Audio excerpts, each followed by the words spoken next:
কি হবে নামাজ রোজা ইমানদারির বড়াই করে, যদি ওই খোদার কোরআন নর্দমাতে থাকে পড়ে।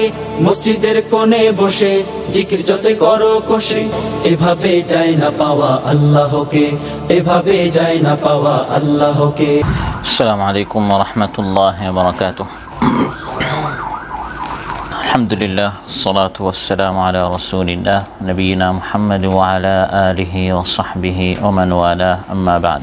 আউযু বিল্লাহি মিনাশ শাইতানির রাজীম। বিসমিল্লাহির রাহমানির রাহিম।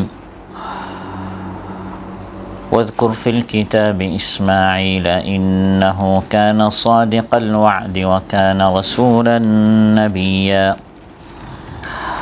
وكان يأمر أهله بالصلاة والزكاة وكان عند ربه مرضيا। আল্লাহ তাআলা ইরশাদ করেন, আর এই কিতাবের মধ্যে, কোরআনের মধ্যে আপনি ইসমাঈল আলাইহিস সালামের কথা উল্লেখ করুন, স্মরণ করুন। তিনি তার ওয়াদা, প্রতিশ্রুতি পূরণে সত্যবাদী ছিলেন এবং তিনি একজন রাসূল, নবী ছিলেন।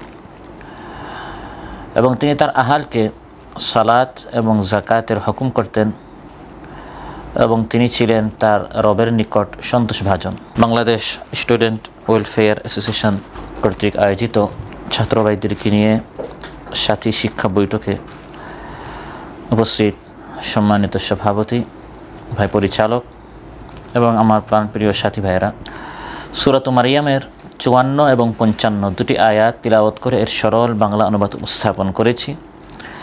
এই দুই আয়াতের আলোকে মুমিনের গুণাবলী, বিশেষ করে একজন যুবক মুমিনের গুণাবলী বা একজন কিশোর তরুণ যুবকের গুণাবলী, আইডল হিসাবে আমরা একজন তরুণ নবী, যুবক নবী ইসমাঈল আলাইহিস সালামকে আমাদের আজকের আলোচনার তারকা, স্টার, আইকন বা আইডল হিসাবে, আদর্শ বা নমুনা হিসাবে আমরা উপস্থাপন করব ইনশাআল্লাহ।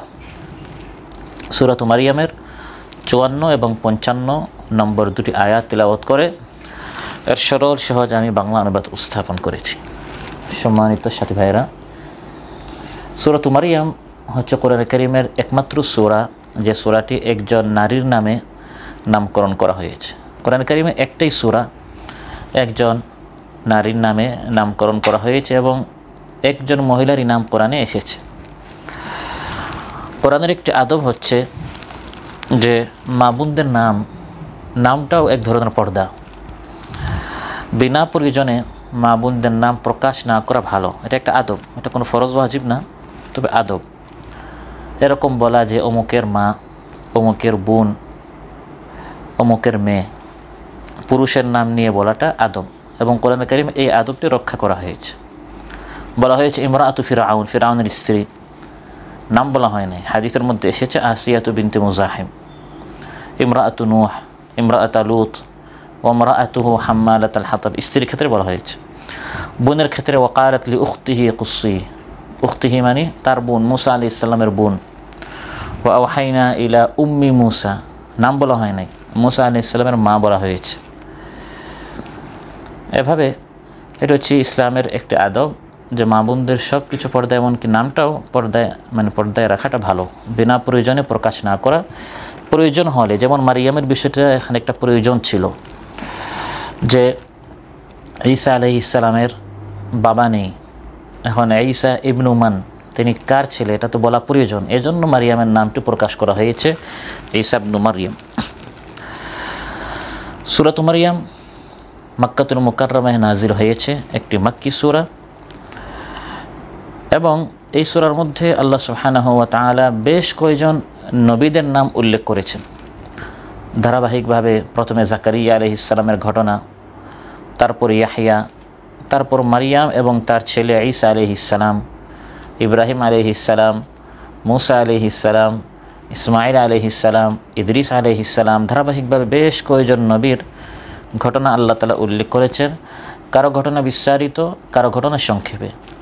এবং শেষে আল্লাহ তাআলা বলেছেন উলাইকাল্লাযীনা আন'আমাল্লাহু আলাইহিম, এরাই হচ্ছে আমাদের আদর্শ, যারা নিয়ামত প্রাপ্ত। আমরা যে প্রতি রাকাতে, প্রতি নামাজে বলি ইহদিনাস সিরাতাল মুস্তাকিম সিরাতাল্লাযীনা আনআমতা আলাইহিম। আল্লাহ তাআলা এই নবীদের কথা উল্লেখ করার পর বলেন এরাই হচ্ছে তারা যাদের কথা আমরা প্রত্যেক নামাজে বলে থাকি, হে আল্লাহ তাআলা আমাদেরকে সঠিক পথ দেখান, যাদের প্রতি আপনি অনুগ্রহ করেছেন, নিয়ামত প্রাপ্ত। আল্লাহ তাআলা এভাবে বেশ কয়েকজন নবী ইসমাঈল, ইদ্রিস, জাকারিয়া, ইয়াহইয়া নামগুলো বলার পর আল্লাহ তাআলা বলেন উলাইকাল্লাযীনা আনআমাল্লাহু আলাইহিম, এরাই হচ্ছে নিয়ামত প্রাপ্ত, তাদের পথ অনুসরণ করো, তাদের মতো চলো, তাদেরকে আইডল, তাদেরকে মডেল বানিয়ে আমরা আমাদের জীবন যেন যাপন করি, আল্লাহ তাআলা আমাদেরকে হুকুম করেছেন। সম্মানিত সাথী ভাইয়েরা, তাহলে সূরাত মারইয়াম সম্পর্কে আমরা যে ধারণা পেলাম যে আমরা যদি নবীদের সম্পর্কে কিছু জানতে চাই, কয়েকটি সূরা আমরা ভালো করে পড়ব। এর মধ্যে একটি হচ্ছে সূরাতু মারইয়াম, আর অন্যান্য সূরা আছে যেমন সূরাতুল আম্বিয়া, নামে হচ্ছে সূরাতুল আম্বিয়া, নবীদের সূরা। এখানে বেশ কয়েকজন নবীদের কাহিনী আল্লাহ তাআলা বলেছেন, ইব্রাহিম আলাইহিস সালাম, লূত আলাইহিস সালাম, নূহ আলাইহিস সালাম, আইয়ুব আলাইহিস সালাম, মাসওয়ালা, ইউনুস আলাইহিস সালাম, জাকারিয়া আলাইহিস সালাম, নবীদের কথা আল্লাহ তাআলা সেখানে বিস্তারিতভাবে বলেছেন। আমার আলোচ্যাত আল্লাহ তাআলা ইরশাদ করেন ওয়াজকুর ফিল কিতাবে ইসমাঈল, এটি হচ্ছে সূরাত মারইয়ামের 54 নম্বর আয়াত। আমি 54 এবং 55 দুটি আয়াত তিলাওয়াত করেছি। 54 নম্বর আয়াত আল্লাহ তাআলা ইরশাদ করেন ওয়াজকুর ফিল কিতাবে ইসমাঈল, এই কিতাবের মধ্যে, অর্থাৎ কোন কিতাব? কোরআনের মধ্যে। কোরআনের মধ্যে হে নবী আপনি ইসমাঈল আলাইহিস সালামের কথা উল্লেখ করে আপনি মানুষদেরকে শোনান। তার মানে নবীদের কাহিনী কোরআনের মধ্যে আসা দরকার, তিলাওয়াতের মধ্যে আসা দরকার, আলোচনার মধ্যে আসা দরকার। আলাপ আলোচনায়, কথাবার্তায়, চলতে ফিরতে আমরা যে সকল কাহিনী বলি, ঘটনা বলি, কিচ্ছা বলি, এর মধ্যে ওয়াজকুর, আল্লাহর উল্লেখ করো, বর্ণনা করো, আলোচনা করো। আলোচনা করতে করতে বিষয়টা স্মৃতিতে আসে এবং আমলে আসাটা সহজ হয়। যে বিষয়ের আলোচনা যত বেশি হয় এই জিনিসের বিশ্বাস মানুষের অন্তরে বেশি গেঁথে যায়। যেমন আমরা রাত দিন যারা চাকরিজীবী তারা টাকা টাকা টাকা বেশি করে, এজন্য টাকার মধ্যে সফলতা এটা অন্তরের মধ্যে, আকলের মধ্যে এবং কলবের মধ্যে একবারে বসে যায়। সব সময় নবীদের, সাহাবীদের কাহিনী, ঘটনা আলোচনা করতে করতে করতে করতে ভিতরে একটা উৎসাহ আসবে যে আমিও তাদের মতো হই, আমি আমার জীবনটা তাদের মতো গড়ার চেষ্টা করি। তাই আল্লাহ তাআলা বলেন ওয়াজকুর ফিল কিতাবি ইসমাঈল, ইসমাঈল আলাইহিস সালামের ঘটনা, তার কাহিনী, তার জীবন বৃত্তান্ত এই কোরআনের মধ্যে উল্লেখ করুন, যাতে করে হে নবী আপনার উম্মত জানতে পারে, যাতে করে তারাও ইসমাঈল আলাইহিস সালামের মতো তারা জীবন গড়তে পারে। ইসমাঈল আলাইহিস সালামের নাম কোরআনের মধ্যে এই আয়াত সহ 12 বার এসেছে। এখানে একবার আসলো, এছাড়া আরও 11 বার, মোট 12 বার কোরআন কারীমের মধ্যে তার নাম এসেছে। সবচেয়ে বেশি যে নবীর নাম কোরআনের মধ্যে এসেছে তিনি হচ্ছেন মুসা আলাইহিস সালাম, 136 বার মুসা আলাইহিস সালামের নাম কোরআনের মধ্যে আল্লাহ তাআলা উল্লেখ করেছেন। এত বেশি এসেছে এজন্য অনেকে বলেন এই কোরআনের অপর নাম হচ্ছে কোরআনু মুসা, মুসা আলাইহিস সালামের কোরআন। তার মিলাদ, তার জন্ম কীভাবে হয়েছে, তিনি হিজরত কীভাবে করেছেন, তিনি ফিরআউনের মোকাবেলা কীভাবে করেছেন, বনী ইসরাঈলের সাথে তিনি কীভাবে বিভিন্ন পরিস্থিতির সম্মুখীন হয়েছেন, এমনকি তার পৃথিবী থেকে চলে যাওয়ার পর মিন বাদি মুসা, পৃথিবী থেকে চলে যাওয়ার পর কী হয়েছে আল্লাহ তাআলা বিস্তারিতভাবে আলোচনা করেছেন। কোরআন কারীমে মোট 25 জন নবীর কথা আল্লাহ তাআলা উল্লেখ করেছেন। মিনহুম মান কাসাসনা আলাইকা ওয়া মিনহুম মান লাম নাকসুস আলাইক। এই 25 জনের মধ্যে মুসা আলাইহিস সালাম সহ কয়েকজন নবীর কথা অনেক বিস্তারিত এসেছে। আবার কোন কোন নবীর কথা অতি সংক্ষেপে, কোন কোন নবীদের তো শুধু নাম এসেছে আর কোনো কিছু বলা হয় নাই, তিনি পৃথিবীতে কী করেছেন। যেমন আলিয়াসা একজন নবীর নাম, ওয়া ইসমাঈলা ওয়া আলিয়াসা, আলিয়াসা একজন নবী, তার জীবনী সম্পর্কে কোরআনে আর কিছু বলা হয় না, শুধু এতটুকু বলা হয়েছে একজন নবীর নাম ছিল আলিয়াসা। আরেকজন হচ্ছেন যুলকিফিল, ওনাকে নিয়ে ইখতিলাফ আছে, কেউ বলেন উনি নবী ছিলেন, কেউ বলেন উনি নবী ছিলেন না, কারণ কোরআন স্পষ্ট বলা হয় না তিনি নবী ছিলেন, বলা হয়েছে তিনি একজন নেককার ছিলেন, ওয়া কুল্লুম মিনাল আখিয়ার। যাই হোক, তো ইসমাঈল আলাইহিস সালাম হচ্ছেন সেই 25 জন নবীর একজন যাদের কথা কোরআনের মধ্যে উল্লেখ করা হয়েছে এবং তার নাম কতবার এসেছে? 12 বার।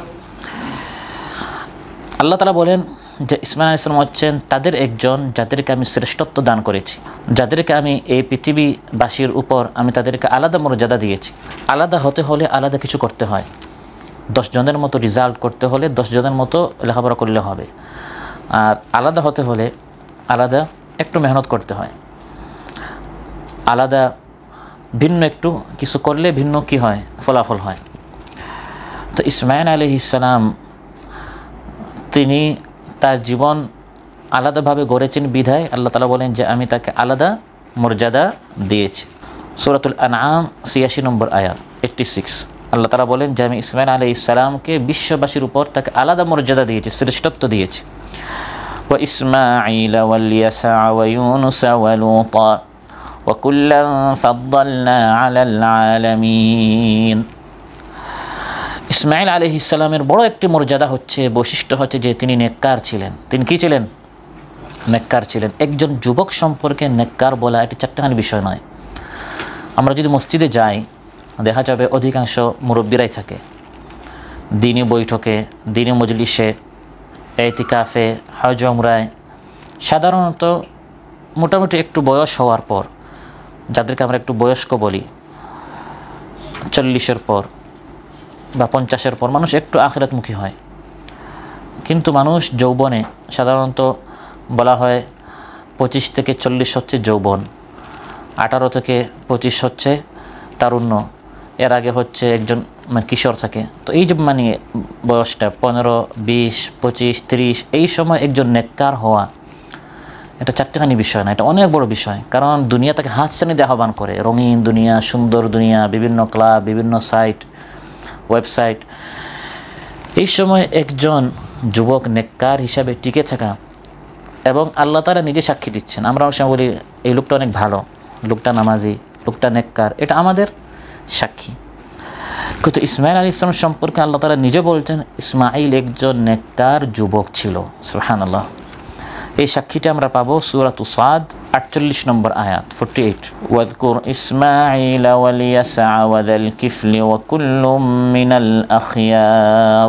যুবক ইসমাঈল আলাইহিস সালাম সম্পর্কে যদি আমরা কথা বলি, প্রথম যে বিষয় সেটা হচ্ছে তার আকীদা পরিশুদ্ধ ছিল। তিনি একজন বিশুদ্ধ আকীদা, সহিহ আকীদার অধিকারী ছিলেন।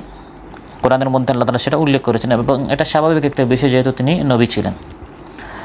এখান থেকে আমরা শিখলাম যে আমাদের যুবকদেরকে প্রথম যে গুণ আমাদের অর্জন করতে হবে সেটি হচ্ছে বিশুদ্ধ আকীদা আমাদেরকে গ্রহণ করতে হবে।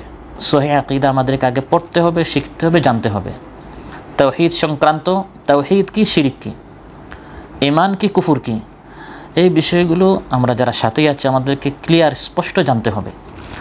বর্তমান এই অনলাইন দুনিয়ার কারণে, এই জগতের কারণে আমাদের জানা পড়া অনেক সহজ।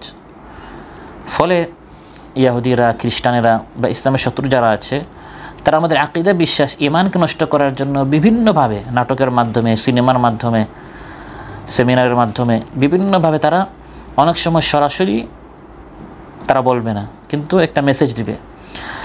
এই মেসেজগুলোর মাধ্যমে আমরা দেখি যখন আমাদের স্কুল ভার্সিটিগুলোতে, এই দেশগুলোতেও আছে, নাস্তিক্যবাদের বিশাল একটা প্রভাব আছে।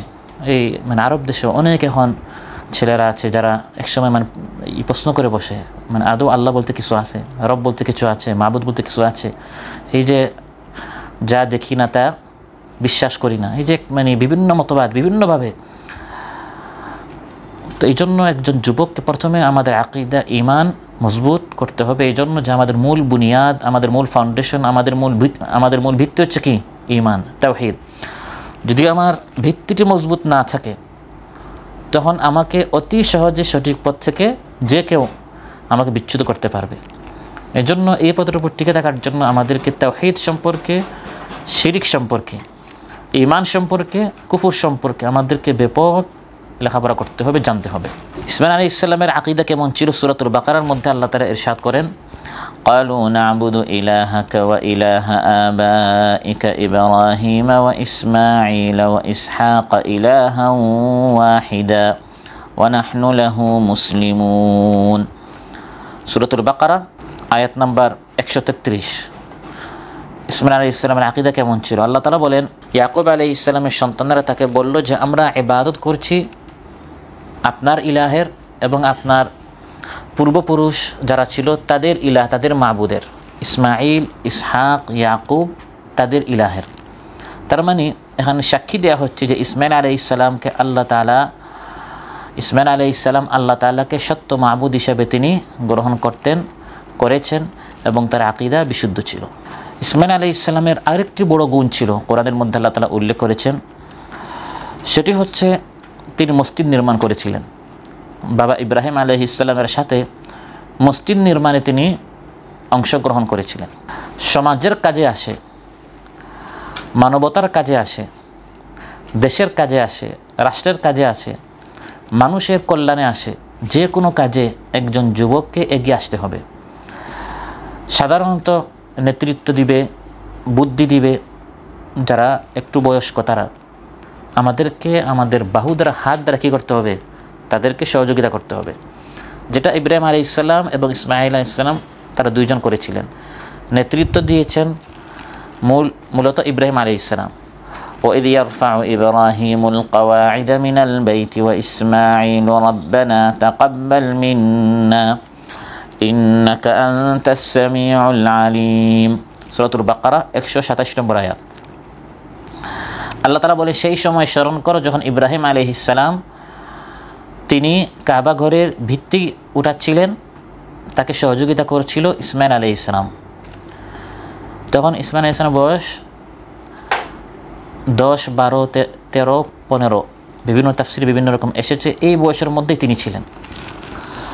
তাহলে এই কিশোর ইসমাইল আলাইহিস সালাম এই সময়টা তিনি কাজে লাগিয়েছেন সমাজ সংস্কারের কাজে, সমাজ সেবার কাজে, সমাজ বিনির্মাণের কাজে, সমাজের কাজে আসে এমন একটি কাজে তিনি তার এই যৌবনটা, তিনি তার এই তারুণ্যটি তিনি কাজে লাগিয়েছেন। এখানে আমাদের জন্য বড় একটি মেসেজ, যে আমরা অনেক সময় আমাদের সময়গুলো আমরা অযথা নষ্ট করি। এমন কাজে আমরা আমাদের সময়গুলো নষ্ট করি, না দুনিয়াতে না আখিরাতে কোনো কাজে আসবে।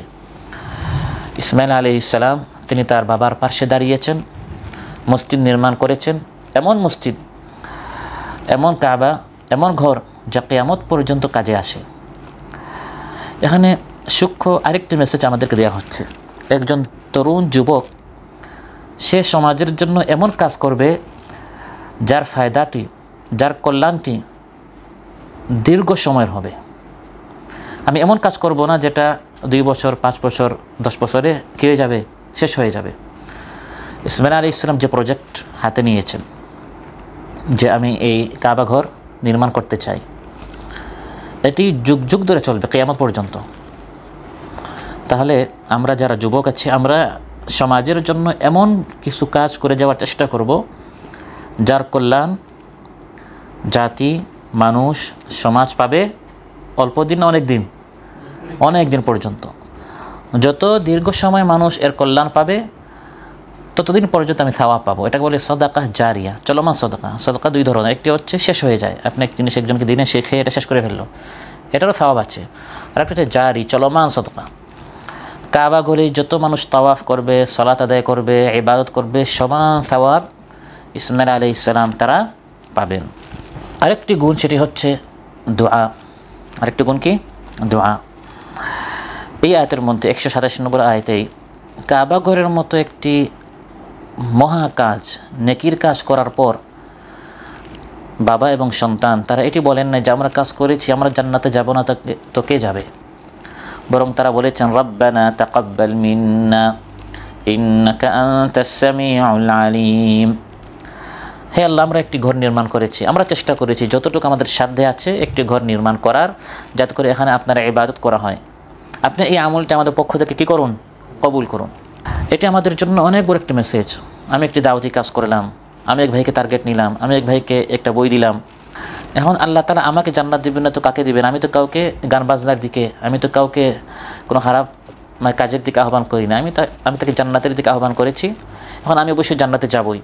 এই চিন্তাটা যেন আমাদের না আসে। আমি যত ভালো কাজ করি না কেন, ইসমাইল আলাইহিস সালামের মতো আমি তো করি নাই। তিনি আল্লাহর ঘর কাবা নির্মাণ করেছেন, তারপর তিনি বলছেন রব্বানা তাকাব্বাল মিন্না, মানে আল্লাহ তাআলা এমন অমুখাপেক্ষী, এমন বেনিয়াস, আল্লাহ তাআলা চাইলে এই আমলটাও ফেরত দিয়ে দিতে পারতেন, অ্যাকসেপ্ট নাও করতে পারেন।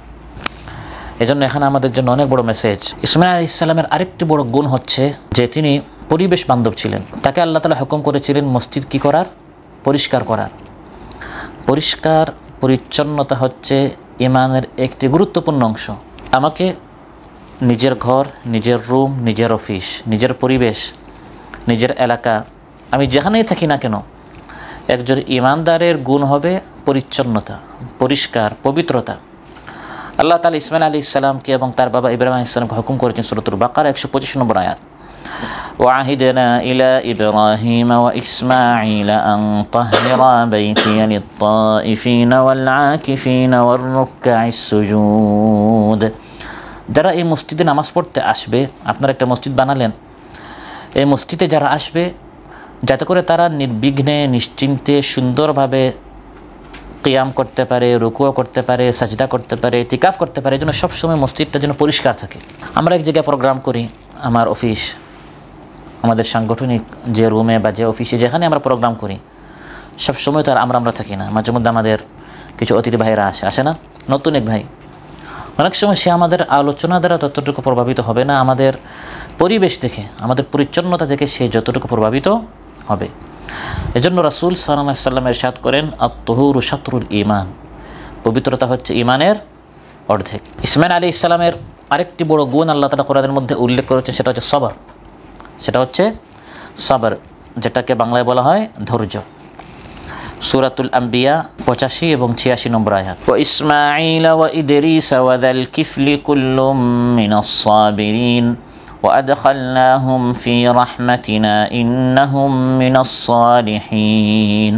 ইসমাঈল, ইদরিস, দুলকিফিল, আল্লাহ বলেন এই তিনজন কুল্লুম মিনাস সাবিরিন, তারা সবাই সাবিরিন ছিলেন, সবর করতেন, ফলে আমি তাদেরকে আমার রহমতে প্রবেশ করিয়েছি, তারা সবাই নেককার ছিলেন।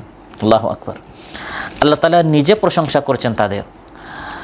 আল্লাহ যখন কোনো বান্দার প্রশংসা করেন, আসলে এই বান্দাটা খুব ভালো, এবং আল্লাহ তাআলা যখন কারো প্রতি অভিশাপ করেন, লানত করেন, সে এমন একটা পর্যায়ে পৌঁছে গেছে যে মানে অধঃপতনের একবারে শেষ পর্যায়ে না পৌঁছা পর্যন্ত সাধারণত আল্লাহ তাআলা কারো প্রতি এরকম অভিশাপ করেন না, যেমন তাব্বাত ইয়াদা আবি লাহাবি ওয়া তাব। তো ইসমাঈল আলাইহিস সালাম তিনি কতটুকু নেককার হয়ে পড়ে আল্লাহ তাআলা নিজে বলছেন ইন্নাহুম মিনাস সালিহিন, আর একাতে যে তারা আখিয়ার ছিলেন, নেককার ছিলেন, সৎকর্মশীল ছিলেন, ভালো লোক ছিলেন। আল্লাহ তাআলা প্রথমে বলেছেন যে তারা ছিলেন কুল্লুম মিনাস সাবিরিন, অনেক বেশি তারা ধৈর্যশীল ছিলেন। সবরের আমরা সবাই জানি তিনটি ধরন রয়েছে। একটি হচ্ছে আস-সাবরু আলা তাআ, ভালো কাজের উপর কি করা, সবর করা। ভালো কাজ করতে মন চায় না, কিন্তু সবর করে ভালো কাজটা করা, ফজরের নামাজ, সালাত আদায় করা, সিয়াম পালন করা, মা বাবার হুকুম মানা, এভাবে ভালো ভালো যত কাজ আছে এই কাজগুলো পালন করার সবর। আস-সাবরু আনিল মাআসি, গুনাহের কাজ থেকে সবর করা, খারাপ কাজ না করা, মন চায় গুনাহটা করে ফেলি, সবর করে গুনাহটা না করা। আর তৃতীয় যে ধরন, এটাই বেশি প্রসিদ্ধ আমরা মনে করি, সেটা হচ্ছে আস-সাবরু আলাল বালা, বিপদ আপদ মুসিবতের উপর সবর করা। যুবকদের জন্য সবচেয়ে বেশি গুরুত্বপূর্ণ হচ্ছে গুনাহ থেকে সবর করা, কারণ গুনাহে লিপ্ত হওয়া এটা সবচেয়ে বেশি সহজ হচ্ছে যুবকদের জন্য। কেন? কারণ একজন যুবক, একজন তরুণ, গুনাহ মানুষের মন চায় গুনাহ করতে, সাপোর্ট দিতে থাকে তার অঙ্গ প্রত্যঙ্গগুলো। মন চাইলে মানুষ গুনাহ করতে পারে না যদি তার হাত পা চোখ আল্লাহর দেয়া এই অঙ্গ প্রত্যঙ্গ যদি তাকে সাপোর্ট না করে।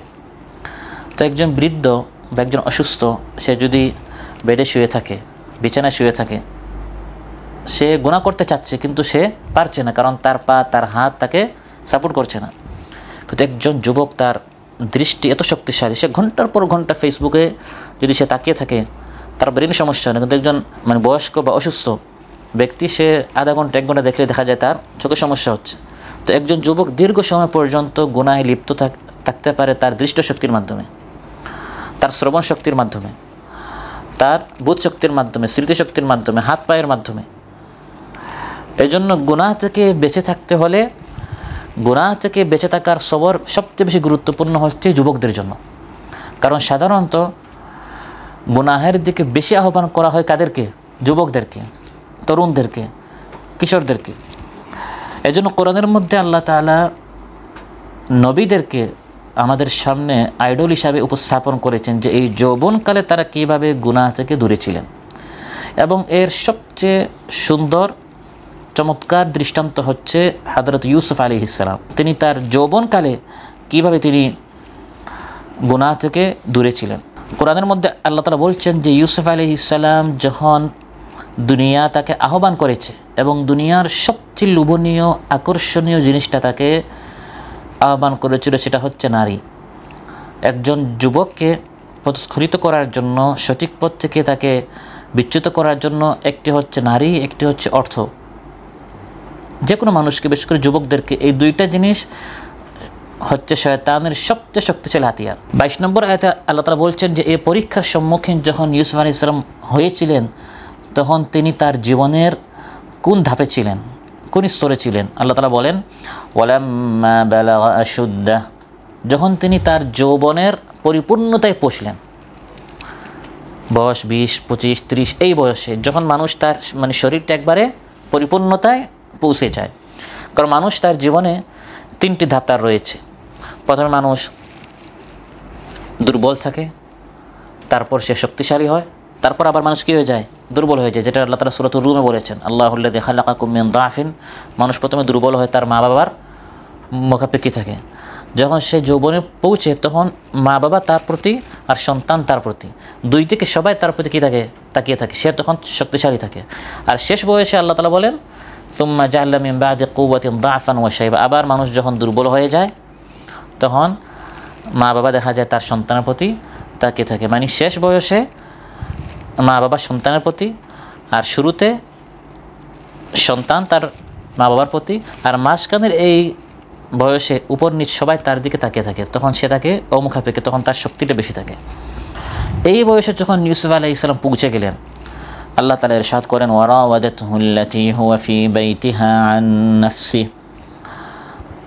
যার বাসায় ইউসুফ আলাইহিস সালাম কাজ করতেন। এই শব্দটা আল্লাহ তাআলা বলেছেন। আল্লাহ তাআলা বলতে পারতেন জুলাইখা বা কোন এক নারী। এখানে একটা মেসেজ আছে বিধায় আল্লাহ তাআলা এটা বলেছেন আল্লাতী হুয়া ফী বাইতিহা। তার মানে সামাজিক অবস্থানের দিক দিয়ে ওই নারীটা অনেক উপরে ছিল, তিনি তার ঘরে কাজ করতেন। ওই ধরনের এক নারীকে আমি পাই, এটা কেনা চায়?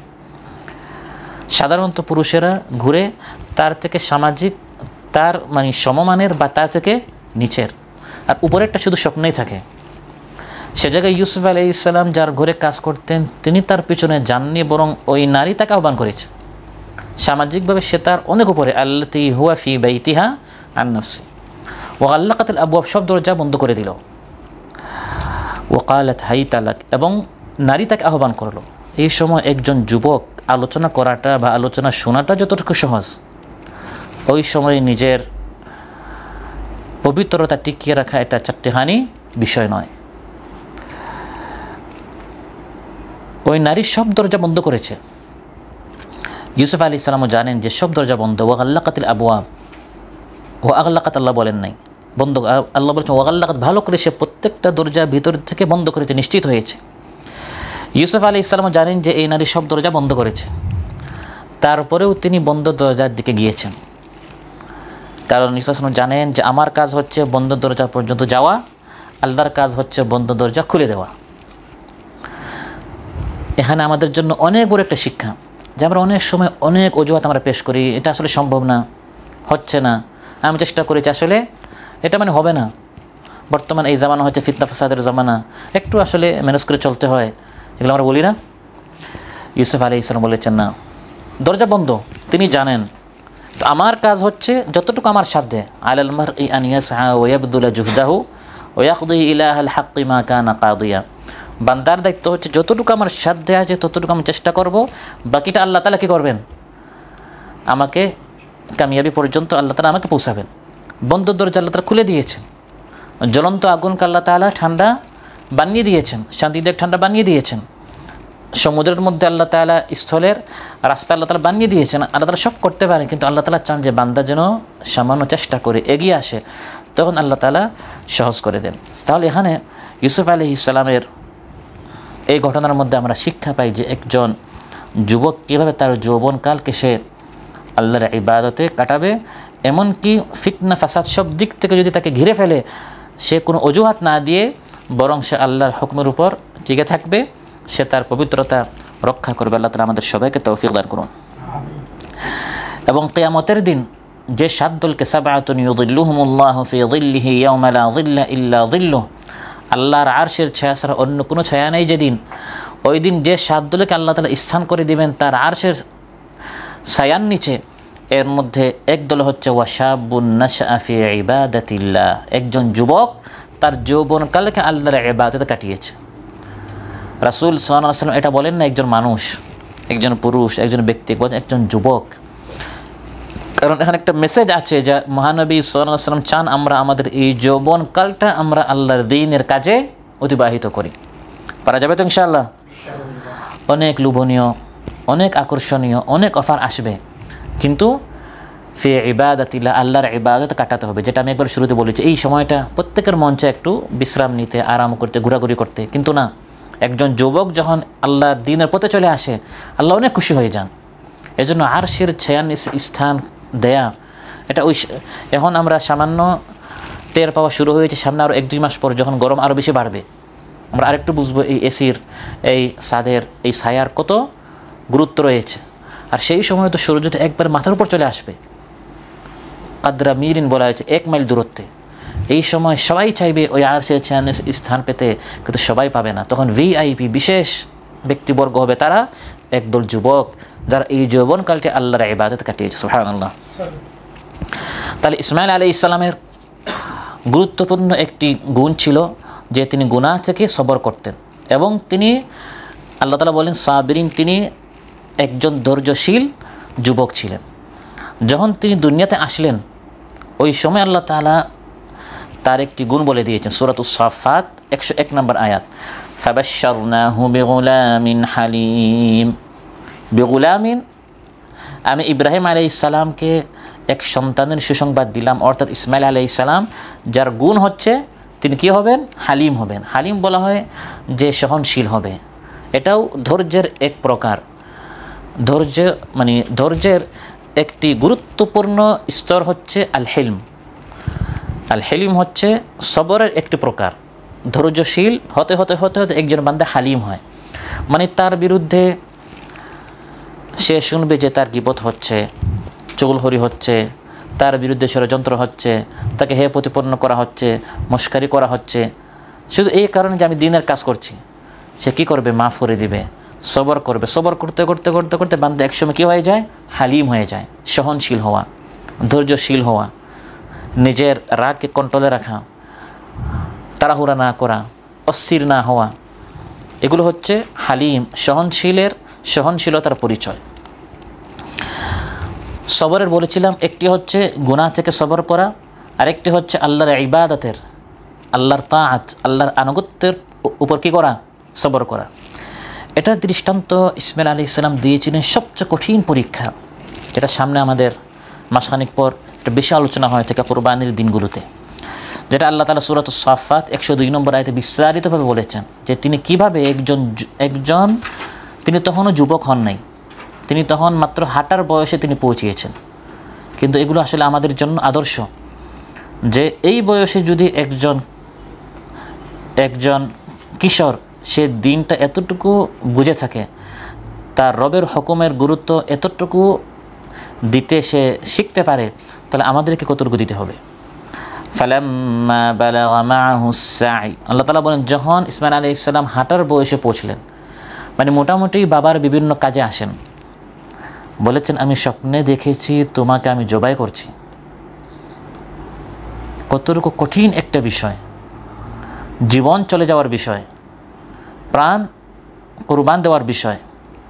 قال يا بني إني أرى في المنام أني أذبحك فانظر ماذا ترى।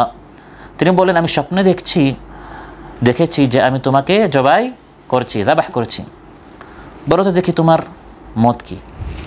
এখানে সূক্ষ্ম একটা বিষয় হচ্ছে যে তিনি যদি বলতেন ইন্নী আরা ফিল মানামি আন্নী যাবাহতুকা, আমি স্বপ্নে দেখেছি যে আমি তোমাকে জবাই করে ফেলেছি, তাহলে কিন্তু সত্যি সত্যি কী করতে হতো? জবাই করতে হতো। কারণ রুইয়াল আম্বিয়া হাক্কুন, নবীরা স্বপ্নে যা দেখেন এটা সত্য, এটা বাস্তবায়ন করতে হয়। আমরা স্বপ্নে যা দেখি আদাত ও আহলাম, অনেক কিছু আমরা কাল্পনিক বিষয় আমরা দেখি, এই আপনি আসমানে উড়ছেন, আমেরিকা চলে গেলেন, এই আফ্রিকায়, এই না, এগুলো হচ্ছে মানে কাল্পনিক বিষয়। আর নবীরা যা দেখেন এটা বাস্তবায়ন করতে হয়, কার্যকর করতে হয়। তো তিনি যদি স্বপ্নে দেখতেন ইসমাইল আলাইহিস সালামকে জবাই করে ফেলেছেন, বাস্তবে করতে হতো। তিনি দেখেছেন আন্নি আযবাহুকা, যাবাহ করার চেষ্টা করছি। ফানজুর মাযা তারা, বাবা এখন তোমার মতামত কি?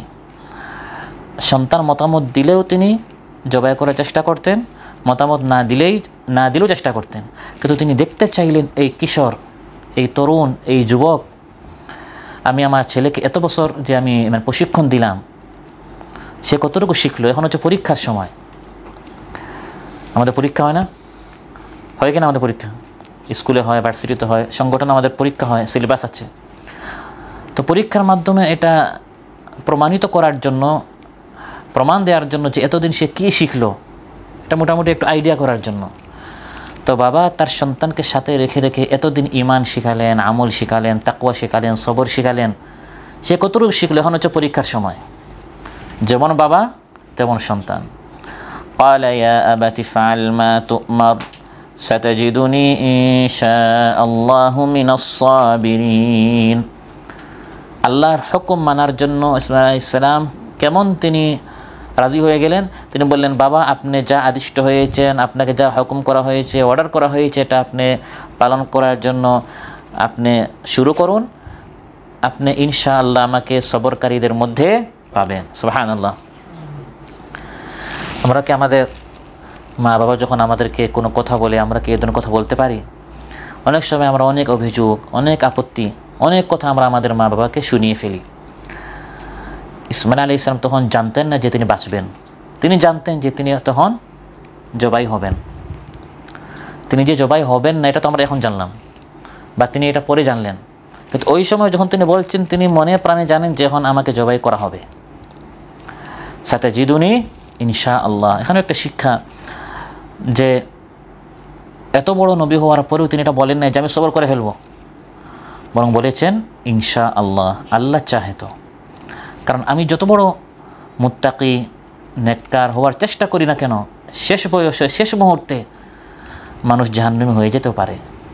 এই জন্য সঠিক পথে আসার পরে দোয়া করতে হবে, রব্বানা লা তুযিগ কুলুবানা বা'দা ইয হাদাইতানা ওয়া হাব লানা মিন লাদুনকা রাহমাতান ইন্নাকা আনতাল ওয়াহ্হাব। আল্লাহ তাআলা যদি না চান, এই পথের উপর নিজের যোগ্যতা দিয়ে, ইলম দিয়ে কেউ টিকে থাকতে পারে না। এজন্য তিনি বলেছেন আল্লাহ চাহে তো আমি ইসমাইল চেষ্টা করব।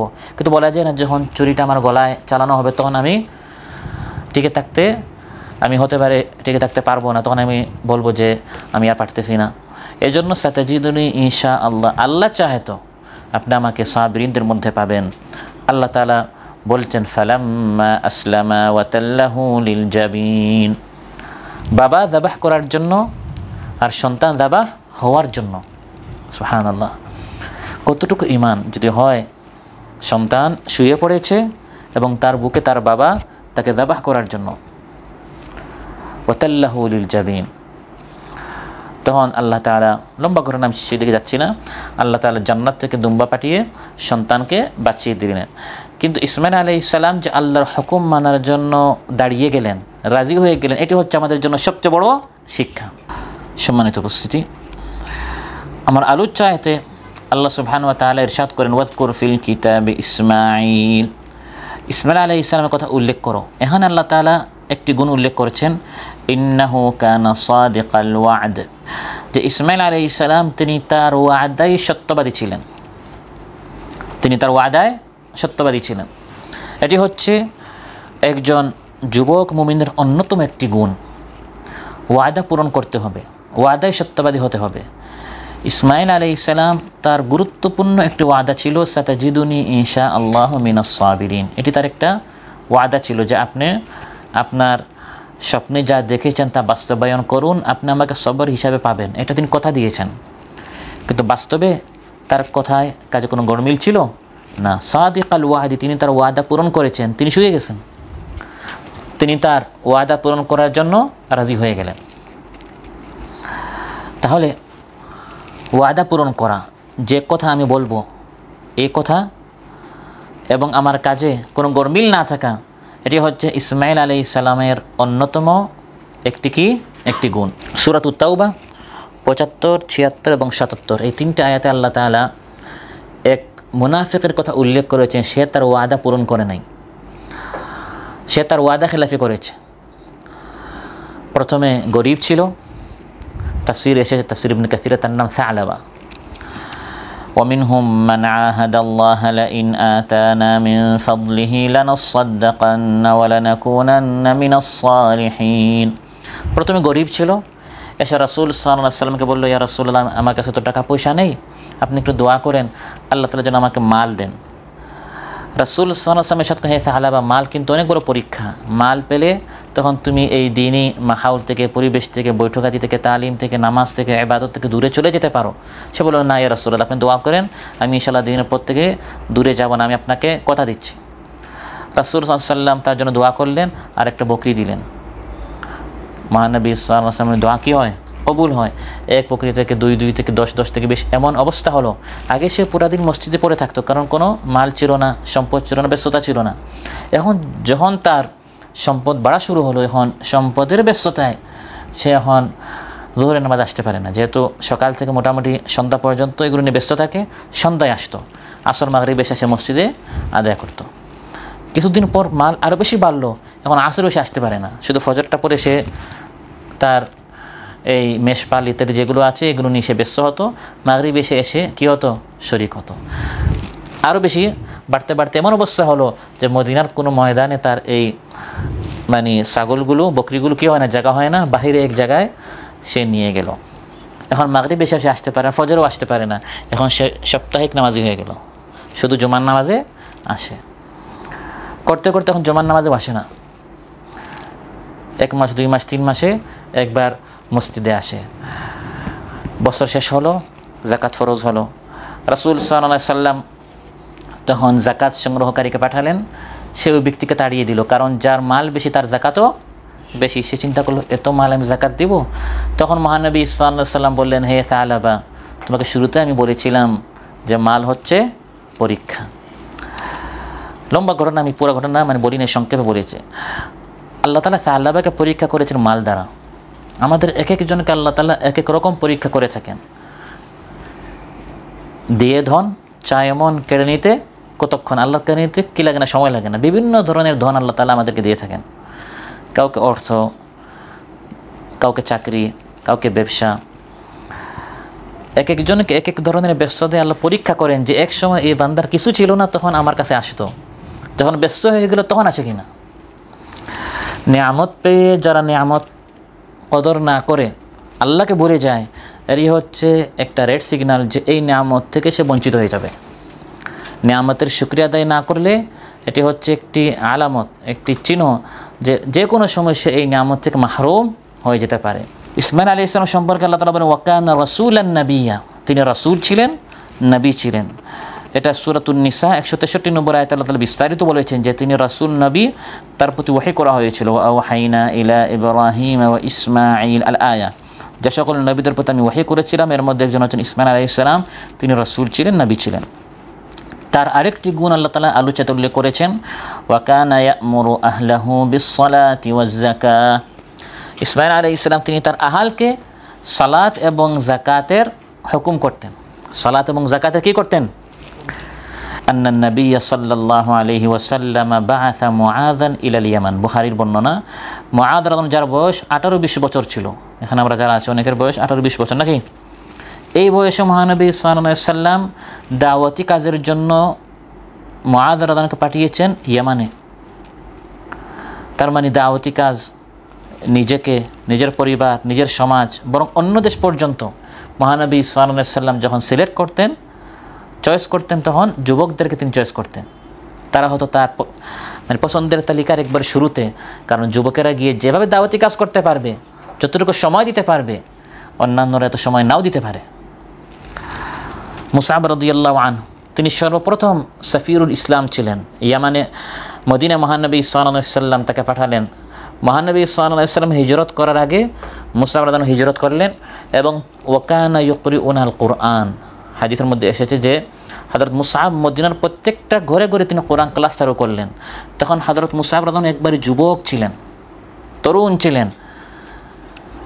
রাসূল সাল্লাল্লাহু আলাইহি ওয়াসাল্লাম মক্কা থেকে মদিনায় যাওয়ার আগে তিনি মদিনায় গিয়ে প্রত্যেকটা ঘরে ঘরে কোরআন ক্লাস চালু করেছেন। কুল্লুকুম রাঈন ওয়া কুল্লুকুম মাসউলুন আন রাইয়াতিহি, কালা রাসূলুল্লাহ সাল্লাল্লাহু আলাইহি ওয়াসাল্লাম, তোমরা সবাই দায়িত্বশীল এবং তোমাদের প্রত্যেককে তার দায়িত্ব সম্পর্কে জিজ্ঞাসা করা হবে। ওয়া কানা ইনদা রাব্বিহি মারদিয়া। আমার আলোচ্য আয়াতে আল্লাহ তাআলা সর্বশেষ যে গুণ উল্লেখ করেছেন ইসমাঈল আলাইহিস সালাম, সেটা হচ্ছে তিনি আল্লাহর সন্তোষভাজন ছিলেন, তিনি আল্লাহর প্রিয় ভাজন ছিলেন, তিনি আল্লাহর অনেক মহব্বতের লোক ছিলেন। আল্লাহ তাআলা বলেন যে ইসমাঈলের প্রতি আমি আল্লাহ তাআলা খুশি ছিলাম। সুবহানাল্লাহ। আল্লাহ তাআলা বান্দার উপর তখন খুশি হন যখন আল্লাহ তাআলা যে সকল জায়গায় আপনাকে দেখতে চান সেই সকল জায়গায় আল্লাহ আপনাকে দেখবেন, যে সকল জায়গায় আল্লাহ তাআলা আপনাকে দেখতে চান না সেই সকল জায়গায় আপনাকে আল্লাহ তাআলা পাবেন না। তখন আল্লাহ তাআলা বান্দার উপর কী হয়ে যান? খুশি হয়ে যান। কোরআনে কারিমে আল্লাহ তাআলা আরেকজন যুবকের কথা বলেছেন, ইয়াহইয়া আলাইহিস সালাম। তিনি একজন নবী ছিলেন। নাম কি? আল্লাহ তাআলা বলেন, ওয়া আতাইনাহুল হুকমা সাবিয়্যা, আমি যৌবনকালেই তাকে হুকুম দিয়েছি, অর্থাৎ নবুয়ত দিয়েছি। সূরা মারিয়াম 12 নম্বর আয়াত। যে যৌবনকালেই বা শৈশবকালেই বা তার কৈশোরে বিভিন্ন তাফসিরে এসেছে তিনি হুকুম পেয়েছেন। হুকুমের এক তাফসির হচ্ছে নবুয়ত, আরেক তাফসির হচ্ছে এই বয়সেই যখন তিনি তরুণ ছিলেন, যুবক ছিলেন, এই সময় আমি তাকে জ্ঞান দিয়েছি, দ্বীনের বুঝ দিয়েছি, দ্বীনের প্রতি দৃঢ়তা, স্থিরতা, কল্যাণমূলক কাজে অগ্রগামিতা, অসৎ কাজ থেকে বিমুখতা, বুদ্ধি, বিবেক, দ্বীন সম্পর্কে পাণ্ডিত্য, ইলম আমলের সমষ্টি, এই সব গুণ আমি ইয়াহইয়া আলাইহিস সালামকে দিয়েছি। যখন তার বয়স 70-80 বছর, দাঁতগুলো পড়ে গেছে এমন নয়, এই বয়সে, তারুণ্যের বয়সে ইয়াহইয়া আলাইহিস সালামকে আমি এই সকল গুণ দিয়েছি। আল্লাহর নবী ইয়াহইয়া আলাইহিস সালাম সম্পর্কে তাফসীর ইবনে কাসিরে এসেছে, তার সমবয়সী যারা কিশোর ছিল, তরুণ ছিল, তারা তাকে বলল, ইযহাব বিনা নালআব, হে ইয়াহইয়া চলো আমরা একটু খেলাধুলা করে আসি। আমি কি বলেছি যে আমরা পরিবর্তন হব না, আমরা পরিবর্তন করব। তিনি তাদেরকে শুনিয়ে দিলেন, মা লিল-লাইবি খুলিকতু, যে খেলাধুলার জন্য আল্লাহ তাআলা আমাকে সৃষ্টি করেন নাই। হ্যাঁ, খেলাধুলা করতে হয়, কিন্তু রাত দিন শুধু খেলাধুলার নেশায় পড়ে থাকা, এজন্য আল্লাহ তাআলা আমাকে সৃষ্টি করেন নাই। ওই যখন তিনি তার কৈশোরে ছিলেন তখন থেকেই তার মধ্যে লক্ষণ ছিল যে এই কিশোরটা যখন যুবক হবে, যখন সে বড় হবে, তখন সে অনেক কিছু করতে পারবে, সে তার জাতির জন্য অনেক কিছু করতে পারবে।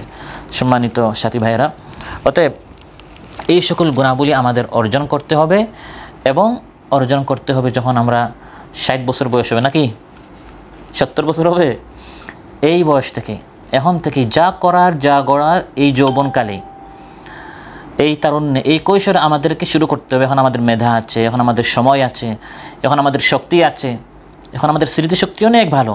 এখন আমরা ঘন্টার পর ঘন্টা যা অধ্যয়ন করব আমাদের স্মরণ থাকবে। বয়স হয়ে গেলে ব্যস্ততার কারণে আমরা পড়াশোনা করার সময় পাবো না, আর পড়লেও এগুলো আমাদের স্মরণ থাকে না। আল হিফযু ফিস সিগার কান নকশ ফিল হাজার, শৈশবকালে বা এই বয়সে যেটা মানুষ মুখস্থ করে এটা পাথরে লেখার মতো। বালিতে কিছু লিখলে বাতাস আসলে কী হয়ে যায়? শুকিয়ে যায় বা চলে যায়। আর পাথরে খনন করে কিছু লিখলে এটা স্থায়ী থাকে। তো এই বয়সে কিছু মুখস্থ করলে এটা সারা জীবন স্মরণ থাকবে। কতই না ভালো হতো যদি আমরা সবাই কোরআনের হাফিজ হতাম, ভালো না? চেষ্টা করা যাবে তো ইনশাআল্লাহ। বেশ কয়েকজন তো কোরআনের হাফিজ আছেন। এই আরব দেশে আসার পর তাহফিজের এত সুব্যবস্থা থাকার পর যদি আমরা হাফিজ না হই, বড় হওয়ার পর আমরা যদি ইসলামী আন্দোলনের দার্সিতে যাই, এক একটা আয়াত মানে শুদ্ধ করতে গিয়ে দেখা যাবে আমাদের আধা ঘন্টা 1 ঘন্টা শেষ, তাও আমাদের সা হচ্ছে না, তা হচ্ছে না, তা হচ্ছে না, এরকম ইসলামী আন্দোলন হয় না। বড় হওয়ার পর দাওয়াতি কাজ করতে আমাদের অনেক সহজ হবে। কোথায় কোথায় আমাদের আয়াত আসবে, যৌবনকালটা আমাদের কাজে লাগাতে হবে। ইগতানিম খামসান কাবলা খামস, 5টি জিনিসের আগে 5টি জিনিস আমাদের কাজে লাগাতে হবে। এর মধ্যে গুরুত্বপূর্ণ হচ্ছে শাবাবাকা কাবলা হারামিক, বৃদ্ধ হওয়ার আগে এই যৌবনকালটা। ঠিক আছে ইনশাআল্লাহ। রাসূল সাল্লাল্লাহু আলাইহি ওয়াসাল্লাম ইরশাদ করেন, লান তাজুলু কাদামা ইবনি আদম ইয়াউমাল কিয়ামা, কিয়ামতের দিন বনি আদম তার পা সামনে উঠাতে পারবে না। তিরমিজির বিশুদ্ধ বর্ণনা। 5টি প্রশ্নের জবাব না দেওয়া পর্যন্ত পা মানুষ সামনে যেতে পারবে না। এর মধ্যে একটি প্রশ্ন হচ্ছে ওয়া আন শাবাবিহি ফিমা আবলা, এই যৌবনকাল, এই তারুণ্যের এই সময়টি কোন কাজে বান্দা ব্যবহার করেছে, আল্লাহর নিকট জবাব দিতে হবে। অতএব যৌবনকাল আমাদের কাজে লাগাতে হবে, তারুণ্য এই সময়টা আমাদের কাজে লাগাতে হবে, যাতে করে কাল কিয়ামতের দিন আমরা আল্লাহর নিকট যখন জিজ্ঞাসিত হব তখন যেন আমরা সফল হতে পারি। কোরআনে কারিমে আল্লাহ তাআলা শুধু ইসমাঈল আলাইহিস সালাম বা ইয়াহইয়া আলাইহিস সালাম বা ইউসুফ আলাইহিস সালাম, এই যে 2-3 জন নবীর কথা আমি বললাম, শুধু এই 2-3 জন নবীর কথা আল্লাহ তাআলা বলেন নাই, অনেক যুবকদের কথা বলেছেন। সূরা ইউনূস 83 নম্বর আয়াত। আল্লাহ তাআলা বলেন, ফামা আমানা লিমূসা ইল্লা যুররিয়াতুম মিন কওমিহি আলা খাউফিন মিন ফিরআউনা ওয়া মালাইহিম আন ইয়াফতিনাহুম। 83 সূরা ইউনূস 83 নম্বর আয়াতে আল্লাহ তাআলা বলেন, ফিরআউন যখন বনী ইসরাঈলের উপর জুলুম চালাচ্ছিল, যেটা আমাদের দেশে গত 15-16 বছর হলো, ইউযাব্বিহু আবনাআহুম ওয়া ইয়াস্তাহয়ি নিসাআহুম, গুম হওয়া, আয়না ঘরে যাওয়া, ফাঁসির কাস্টে ঝুলা, পা হারানো, চোখ হারানো, এই ধরনের একটা পরিবেশ ছিল না?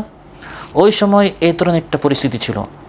মূসা আলাইহিস সালামের উপর ঈমান আনা তার মানেই সন্তানকে হারানো, নিজের জানকে হারানো, গুম হওয়া, খুন হওয়া। আল্লাহ তাআলা বলেন, তখন সমাজের মধ্যে যারা একটু বয়স্ক ছিল তারা চিন্তায়, টেনশনে ঈমান তেমন একটা আনে নাই।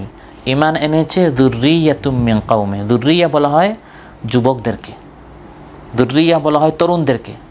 আলা খাউফিন মিন ফিরআউন, ফিরআউনের ভয়ে যখন বয়স্করা ঈমান আনে নাই, যুবকেরা তখন ঈমান এনেছে। তো এই আয়াতের মধ্যে আল্লাহ তাআলা যুবকদের অনেক বড় প্রশংসা করেছেন, যে যখন বয়স্করা একটু পিছিয়ে যায় তখন তরুণেরা এগিয়ে আসে। তারপর আজকে একটি সূরা তিলাওয়াত করার সুন্নাত, সেটা হচ্ছে সূরাতুল কাহফ। এই সূরার মধ্যে আরও অন্যান্য ঘটনা আছে। আল্লাহ তাআলা সূরার নাম দিতে পারতেন সূরাতুল যুলকারনাইন, সূরাতু ইয়াজুজ ওয়া মাজুজ, সূরাতু মূসা ওয়াল খাদির। এই সূরার মধ্যে অন্যান্য ঘটনা আছে না? কিন্তু আল্লাহ তাআলা শুধু উল্লেখ করেছেন সূরাতুল কাহফ, নামটা রেখেছেন, নামটা দিয়েছেন এভাবে, কারণ তারা ছিল একদল যুবক। কোরআনের মধ্যে আল্লাহ তাআলা ইরশাদ করেন সূরাতুল কাহফ 10 নম্বর আয়াত থেকে 20 নম্বর আয়াত পর্যন্ত পড়লে যুবক ছিল। ইদ আওয়াল ফিতিয়া, ফিতিয়া বলা হয় ফাতা, যুবককে, কিশোরকে আরবিতে ফাতা বলা হয়। ইন্নাহুম ফিতিয়া, আল্লাহ তাআলা 2 বার বলেছেন ইদ আওয়াল ফিতিয়া, ইন্নাহুম ফিতিয়া, তারা একদল যুবক ছিল। আমানু বিরাব্বিহিম, রবের উপর ঈমান এনেছেন, এবং তারা বিদ্রোহ ঘোষণা করেছে সেই যুগের যে রাষ্ট্র ছিল, মুশরিক রাষ্ট্র ছিল, তার বিরুদ্ধে। হাউলা কওমুন ইত্তাখাযু মিন দুনিহি আলিহা লান নাদউ মিন দুনিহি ইলাহা। লম্বা ঘটনা আল্লাহ তাআলা উল্লেখ করেছেন যে আসহাবুল কাহফ তারা যুবক ছিল, এবং এই যৌবনকালে তারা শিরকের বিরুদ্ধে আওয়াজ উঠিয়েছে। সমন্বিত প্রচেষ্টার মাধ্যমে যখন দেখেছে যে এখন আমরা মোকাবেলা করতে পারবো না, তখন তারা হিজরত করেছে। আর হিজরত করে তারা কোথায় গিয়েছে? একটি কাহফে গিয়েছে। আল্লাহর অনেক পছন্দ লেগেছে যে এই যুবক, তারা তখন অনেক সুখ শান্তিতে, অনেক বিলাসী জীবনে তারা তাদের যৌবন কাটাতে পারতো কিনা, কিন্তু শুধু ঈমান আনার কারণে তারা একটা কাহফে চলে গেছে, তারা একটা গুহায় চলে গেছে। এই জন্য আল্লাহ তাআলা তাদের নাম দিয়েছেন আসহাবুল কাহফ, আর সূরার নাম দিয়েছেন সূরাতুল কাহফ। এটা যুবকদের জন্য একটা বড় মেসেজ। আমরা তো মানে জুমার দিন আসলে শুধু কী করি? সূরাটি আমরা শুধু খতম দিই, এটা শুধু খতমের বিষয় না, আমরা পড়ব এবং যুবকে আমরা এখান থেকে পাঠিয়ে নিব যে প্রয়োজনে আমি আমার দিন, ঈমান, আমল, আখলাক, চরিত্র বাঁচাতে গিয়ে আমি একটা গুহায় চলে যাব, কিন্তু আমি আমার দিন আমি বিসর্জন দিতে পারি না। এই সূক্ষ্ম শিক্ষা দেওয়ার জন্য আল্লাহ তাআলা বলেছেন আসহাবুল কাহফ। তারপরে সূরাতুল কাহফের 60 নম্বর আয়াত, সূরাতুল কাহফের 60 নম্বর আয়াত, এখানে আল্লাহ তাআলা আরেকজন যুবকের কথা বলেছেন। ওয়াইদ ক্বালা মূসা লিফাতাহু লা আবরাহু হাত্তা আবলুগা মাজমাআল বাহরাইন আও আমদিয়া হুকুবা। মূসা আলাইহিস সালাম তিনি বের হলেন শিক্ষা সফরে। তো এই যে তিনি শিক্ষা সফরে গেলেন, সফর করে করে শিখাবেন, সাথে নিয়েছেন লিফাতাহু, তার যুবককে, যুবক ইউশা বিন নুন তার নাম ছিল। তাহলে আমরা মুরব্বীদের সাথে থাকবো। ইউশা বিন নুন যুবক ছিলেন, গিয়েছেন মূসা আলাইহিস সালাম নামক এই মুরব্বীর সাথে শেখার জন্য। এখান থেকে বোঝা গেল আমরা আমাদের এই যৌবনকালটি মুরব্বীদের সাথে থেকে থেকে আমরা শেখার চেষ্টা করব। এই হলো নবীদের কাহিনী। আর সাহাবীদের অনেক কাহিনী রয়েছে, তারা তাদের যৌবনকাল কীভাবে কাটিয়েছেন। আনাস বিন মালিক রাদিয়াল্লাহু আনহু যখন তার বয়স 10 বছর ছিল, রাসূল সাল্লাল্লাহু আলাইহি ওয়াসাল্লাম খেদমত করেছেন 10 থেকে 20 পর্যন্ত তার বয়স, মানে এই বয়সে এখন যারা আমরা আছি 10 থেকে 20। খাদামতু রাসূলুল্লাহি সাল্লাল্লাহু আলাইহি ওয়াসাল্লাম 10 সিনিন। মহানবী সাল্লাল্লাহু আলাইহি ওয়াসাল্লাম হিজরত করে মদিনায় কত বছর ছিলেন? 10 বছর। তিনি খেদমত করেছেন, তার বয়স 10। আল্লাহ নবীর ওয়াফাত হয়েছে, তার বয়স 20। এই 10 বছর মহানবী সাল্লাল্লাহু আলাইহি ওয়াসাল্লাম খেদমত করে করে কাছে থেকে থেকে তিনি শিখেছেন। তাহলে এই বয়সে তিনি ভালো লোকদের সাথে থেকে থেকে শিখেছেন। এখানে আমাদের জন্য শিক্ষা রয়েছে যে আমরা আমাদের যৌবনকালটি ভালো লোকদের সাথে থেকে থেকে আমরা শেখার চেষ্টা করব। রাইসুল মুফাসসিরিন কাকে বলা হয়? রাইসুল মুফাসসিরিন, মুফাসসিরিনদের সরদার কে ছিলেন? হযরত কে জানে? ইবনে আব্বাস, সাহাবীদের মধ্যে সবচেয়ে ছোট কয়েকজন সাহাবীদের তিনি একজন ছিলেন। আমরা মনে করি মানে প্রধান মুফাসসির বয়স মিনিমাম তার 60-70-80 বছর হতে হবে না? আমরাই রাইসুল মুফাসসিরিন হতে পারবো যদি আমরা এই বয়সে কাজ করতে পারি। তার জন্ম হয়েছে মহানবী সাল্লাল্লাহু আলাইহি ওয়াসাল্লামের হিজরতের 3 বছর আগে। তার মানে আল্লাহর নবীর ইন্তেকালের সময় তার বয়স কত ছিল? 13। কারণ মদিনার 10 বছর আর হিজরতের আগের 3 বছর, 13 বছর তিনি আল্লাহর নবীকে পেয়েছেন। এর মধ্যে তো 4-5-6 বছর তার মানে চলে গেল আপনার অবুঝ অবস্থায়। তাহলে তিনি কতটুকু জ্ঞান শিখেছেন এই 5-6 বছরে, যতটুকু তার বুঝ ছিল, ফলে তিনি রাইসুল মুফাসসিরিন হয়ে গেলেন। এভাবে অনেক সাহাবীদের অনেক কাহিনী রয়েছে। আমরা যদি আমাদের যৌবনকালটা কাজে লাগাতে পারি, আমরাও ইনশাআল্লাহ আমাদের সমাজের নেতৃত্ব দিতে পারবো, আমরাও আমাদের সমাজকে আলোর পথ দেখাতে পারবো। আল্লাহ সুবহানাহু ওয়া তাআলা আমাদেরকে আজকে মুমিনদের যে সকল গুণাবলী আমরা শুনতে পারলাম ইসমাঈল আলাইহিস সালামের জীবনী থেকে, আল্লাহ তাআলা আমাদের সবাইকে আমল করার তৌফিক দান করুন।